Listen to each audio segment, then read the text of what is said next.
हाल के दिनों में आसिम मुनीर ने अमेरिका से भारत को धमकी दी है, न्यूक्लियर थ्रेट दिया है। इसको किस तरीके से देखते हैं, क्योंकि बहुत सारे लोगों के मन में कई तरीके के सवाल हैं और इंडिया का अभी तक एक स्ट्रॉन्ग रिप्लाई आया नहीं है उसको लेकर। Devi, firstly great to be with you. आपके साथ में बात करके मुझे मालूम है कि आपने मुझे आर्म ट्विस्ट करके आज बुलाया है, right? But it's always a pleasure to talk to you, more so to know your connection and roots to Kashmir. मैं आसिम मुनीर के स्टेटमेंट को दो तरीके से देखता हूँ। आप इंडिया की स्टेटमेंट के बारे में बात करें, इंडिया को कोई ज़्यादा बड़ी स्टेटमेंट देने की ज़रूरत नहीं है। उनके हमारे एमईए ने एक स्टेटमेंट दे दिया है थ्रू अ प्रेस रिलीज। उसके बारे में जो बोलना था उन्होंने बता दिया है इस स्टेटमेंट के बारे में।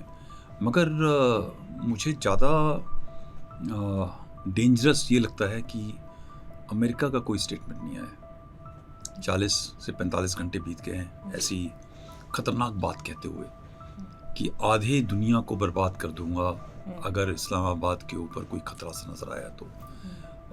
न्यूक्लियर थ्रेट है, वो देश हमारी दुनिया का जो नंबर 1 देश रहा है, आज भी कई मायनों में नंबर 1 पे है, जो न्यूक्लियर के बारे में काफ़ी हिचकता है, ईरान के ऊपर अटैक कर देता है।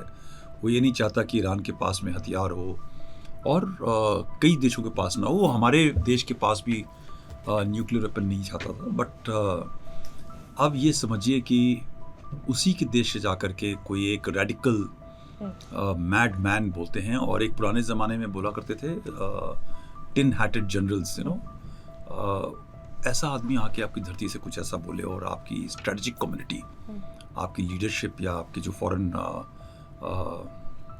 स्टेट डिपार्टमेंट क्या मिनिस्ट्री ऑफ डिफेंस के लोग जो होस्ट कर रहे हैं इस चीज़ के बारे में कोई बयान न दें, बहुत ही डेंजरस चीज़ दर्शाता है।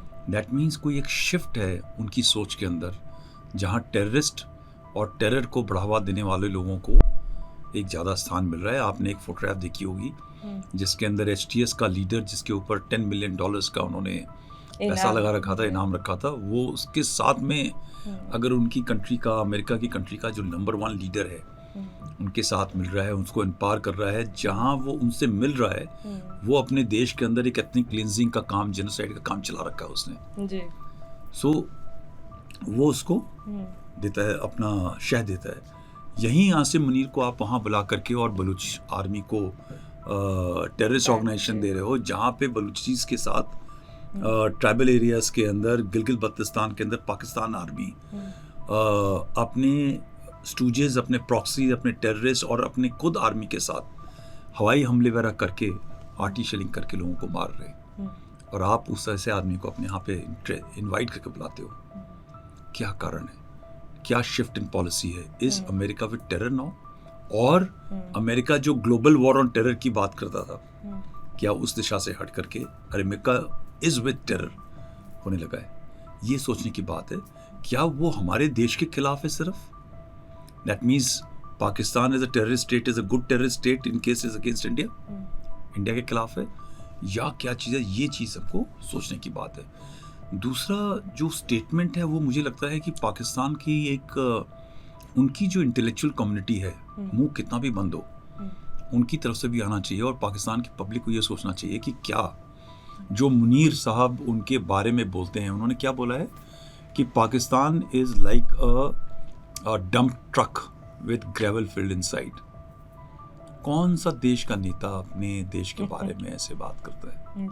ठीक है, और वो पूरी दुनिया को तहस नहस करने के बारे में बात करें। जब पूरी दुनिया तहस नहस होगी तो पाकिस्तान भी नेस नाबूद हो जाएगा, ख़त्म हो जाएगा, मिट्टी में मिल जाएगा।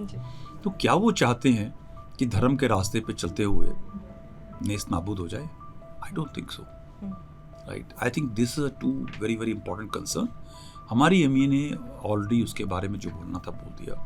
मुझे नहीं लगता है कि हमारी पॉलिटिकल डिस्पेंसेशन को उसके बारे में कोई स्टेटमेंट देने की ज़रूरत नहीं है। When a radical man is talking, we don't have to respond to it.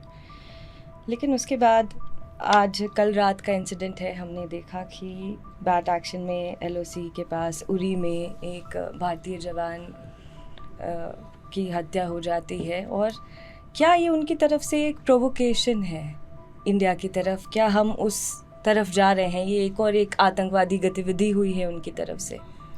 देखिए, बैक एक्शन अगर है तो उसका मतलब वो Pakistan army laid back action है जी। अगर ये चीज़ पाकिस्तान आर्मी से रिलेटेड होती है तो इसकी सज़ा पाकिस्तान आर्मी को मिलनी चाहिए। और आपको मैं ये बता दूं, मैं खुद भी कोर कमांडर रहा हूँ चिनार कोर के अंदर जहाँ पे ये हादसा हुआ है। हमारी आर्मी सक्षम है उसका जवाब उस इलाके में या कहीं और किसी और इलाके में उसका जवाब मिलेगा।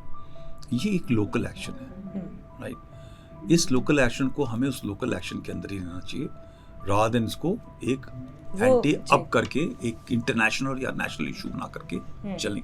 देखिए, इसको इंटरनेशनल इशू बनाएंगे तो कोई फायदा तो है नहीं जी। आप डोजियर के ऊपर डोजियर देते जा रहे हो, कोई फायदा नहीं होता। तो ऑपरेशन सिंदूर जो था वो उसी के रिस्पॉन्स में एक पनिशमेंट थी पाकिस्तान को, और उसका आपने हालत देखा क्या हुआ।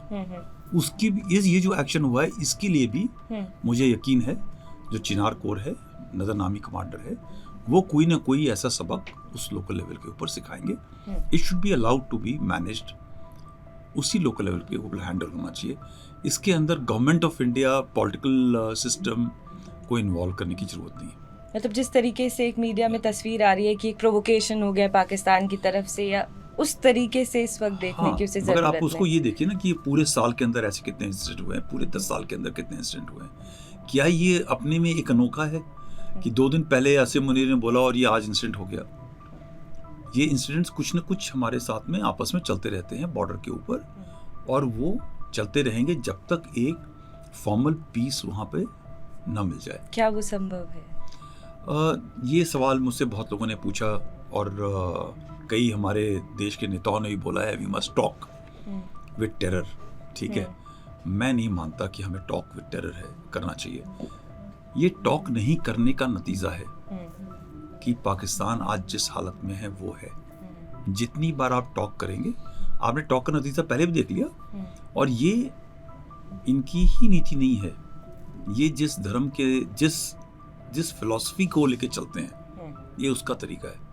पीठ के पीछे छुरा भोंकेंगे, आपसे मिलेंगे, पीठ के पीछे छुरा भोंकेंगे। और हमारी जो देश की जनता है, भारत की देश की जनता है, वो एक ऐसी जनता है कि जैसे ही दोस्ती के हाथ बढ़ता है हमें लगता है कि सब कुछ ठीक ठाक हो गया, अब तो थैंक यू सो मच, अब रिजॉयस, और झटका आपको लग जाता है। अमेरिका के साथ में हमारे कितने अच्छे पूरी सेलिब्रेशन चल रही थी, और सडनली अमेरिका ने जो है पाकिस्तान के साथ में, तो अब आपका पूरा मोरल नीचे डाउन हो गया। आपको एक थोड़ा स्ट्रेटेजिकली सोच के चलना है कि लंबी समय के लिए आपने किस हिसाब का एंगेजमेंट रखना है, राइट। अगर आप इनके साथ में बात करेंगे तो इनको ये लगेगा कि टेरर की वजह से आप बात कर रहे हैं, उनकी प्रॉब्लम की वजह से बात कर रहे हैं, न कि एज अ दिस थिंग क्या आते हैं as a equal status, right. Pakistan आज ऐसी हालत में इंटरनली है, वो चाहता है कि हमारा देश कुछ ऐसा करे कि उनका देश कंपल्सरीली, फोर्सफुली या इमोशनली वापस एक हो जाए।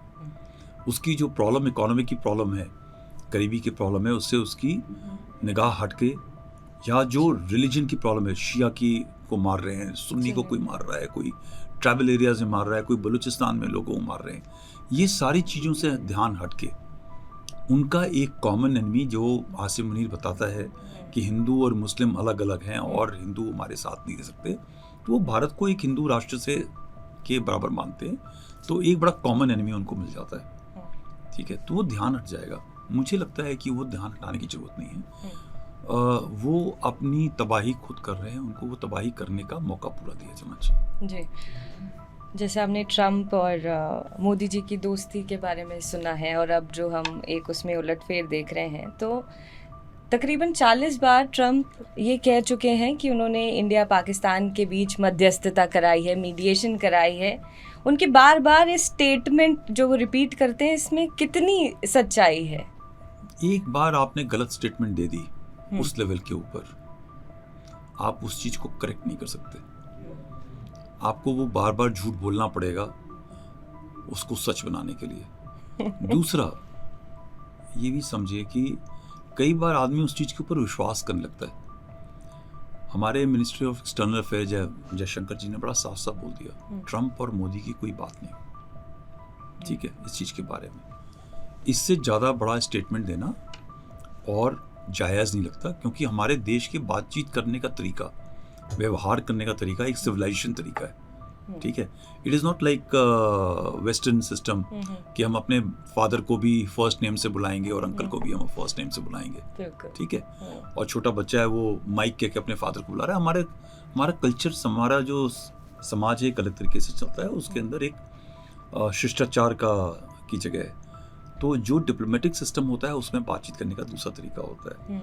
मगर रही बात, आपने अगर ऑपरेशन सिंदूर के दौरान ब्रीफिंग भी देखी है, हर 24 घंटे के अंदर एक बार हमारे ही खुद स्पोक्स पर्सन मिस्री साहब ने और बाकी लोगों ने स्टेटमेंट दी है बड़ी साफ साफ कि हमने पाकिस्तान के अंदर टेरर इंफ्रास्ट्रक्चर को हिट करना था, डिस्ट्रॉय करना था, पनिश करना था पहलगाम के लिए।